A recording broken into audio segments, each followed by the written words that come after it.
Your Majesty at your service. Welcome to Fair King Talks. Thank you for tuning in to another episode of my podcast. Know your limit.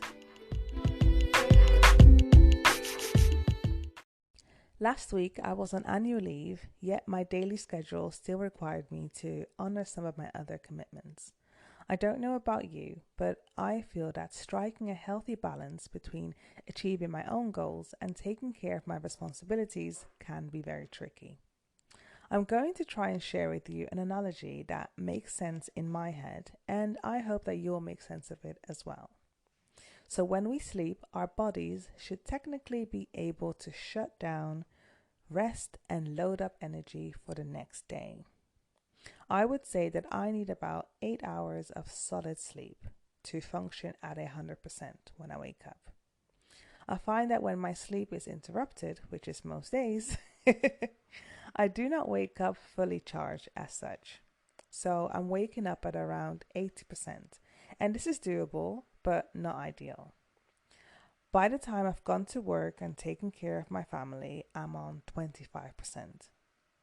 So when the kids are going to bed, I'm literally have like 25% of energy that I can use on all the other things.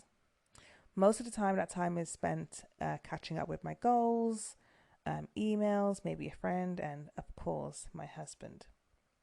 By the time I enter my room to go to sleep, I am most probably on 5%. And even though I know I should be really going to sleep, I sneak in a little time to consume media and, just watch my favorite shows and fall asleep that way. Now, my energy levels vary day to day because I work part-time. But I am a full-time mother, full-time wife, sister, friend, and the list goes on. You get it. When journalists ask high-profile women, can women have it all? Often the answers I've heard, women say we can't have it all because there are sacrifices along the way. As a woman seeking a healthy balance between my professional and personal life, I've come to understand that part of those sacrifices mean that we need to know our limits. Knowing our limits when it comes to how much of our time and energy we invest in the various parts of our lives. As you and I are on a journey of being self-aware and reflect regularly, it is very important to have enough self-awareness to know when enough is enough. Taking time to stop and seek out assistance when you know when you're past your limits may make the difference in whether an injury occurs or not. A lot of people who give sound marriage advice often say, pick your battles. Knowing our limits will give us a better discernment of what we should be bothered by and truly fight for. Knowing your limits is not about not caring for things in either your professional or personal life. It is more about taking care of your energy levels and focus it on things that truly matter. If our bodies only truly charge up when we sleep, we have got to make sure that we maximize the energy we have on things that give us a good return. Whether that be making us feel good, achieving our goals, or create positive memories. As your responsibilities increase in life, you start to realize you don't have enough time to invest in things that you used to be your world when you were younger. I am all for achieving your goals and tapping into your greatness. However, I do not think that you becoming the best version of yourself should be at the expense of yourself and those that count on you.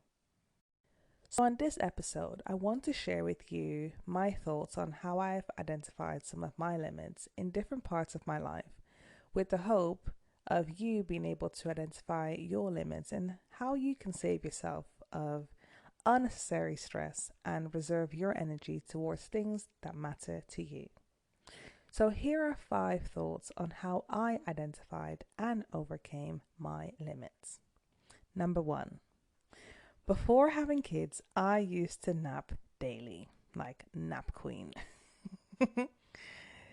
Having suffered from iron deficiency makes me very tired, and therefore rest is very important to me. I don't nap daily anymore. However, if I'm really struggling, like really struggling with my energy during the daytime, I will take a nap with my girls when they are both asleep. Or I'll ask someone in my tribe to look after them whilst I take a nap, a much needed one. I refuse to suck it up or power through when I really can't manage to stay awake. I would rather ask for help instead of making a bad mistake because I was too tired. Number two, maintaining friendships gets harder and harder as you create your own family and are occupied with getting ahead with your own goals. Whereas previously I dropped my things to be there for my friends, I can no longer do that. I have to consider my family and other commitments like work, etc., before my friends. It's so sad to say that out loud, but the priority list in my life has shifted. I consider myself to be a good friend, but I can't be my old me with my friends. Friends who respect and understand the shift don't get offended when you can't be there in the same capacity. True friends value the time and attention you do give. And ultimately, when you do spend time with them, it's time to catch up and just enjoy your friendship. Number three, being a working parent made me realize that as much as I love my career and I want to make a difference in the world, I think it's more important to make a difference in the world and the life of my children. Working part time gives me the flexibility to grow in my career and also be with my kids. My growth at work may be at a slower pace, but I'm willing to see my career as a marathon rather than a sprint. I have my children for at least 18 years, but my career will be even longer than that. I still have my ambition and I will always seek opportunities to grow. However, I will not grow professionally at the expense of not being there physically for my children to nurture them in their critical years of life. Number four, it is not by force that we become the best versions of ourselves. I have so many great intentions and goals, but a girl has to be realistic and be able to maintain the desired lifestyle that is required to achieve the desired goals. I, for example, can't commit to running every single morning at 6 a.m. because I may not even be asleep during the night to wake up and be so happy to go running at 6 a.m. I've learned not to be so rigid with my plans and allow for flexibility with my goals. Like the quote says, if we aim for the stars, we will land on the moon. I've learned that it's important to manage your own expectations for yourself and be kind to yourself. So as long as you try to do better each day, that's all that matters. And finally, number five, be aware of overstretching and overcommitting. You can't just say yes to everything and work out the final details later on and how it will fit in your life. It's okay to say, let me think about it and come back to you. Even though I am a fairy queen, I can't magically freeze time to be in two places at once. Especially now when most things have become virtual, multitasking has gone mad. You can be watching a film while responding to emails and all viewing messages. A lot has happened in the world over the past, 20 years with technology rising. But what has happened to paying attention to one thing at a time? Being present in each moment of life is beautiful and you will enjoy each experience. So I encourage you to dedicate your time and energy before you drain yourself.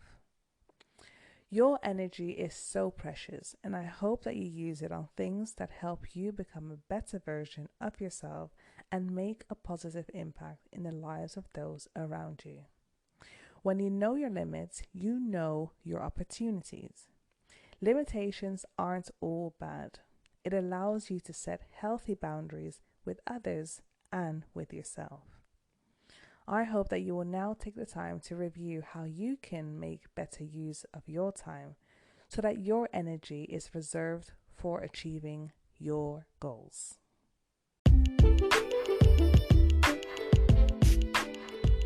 At the end of each episode, I address the queendom.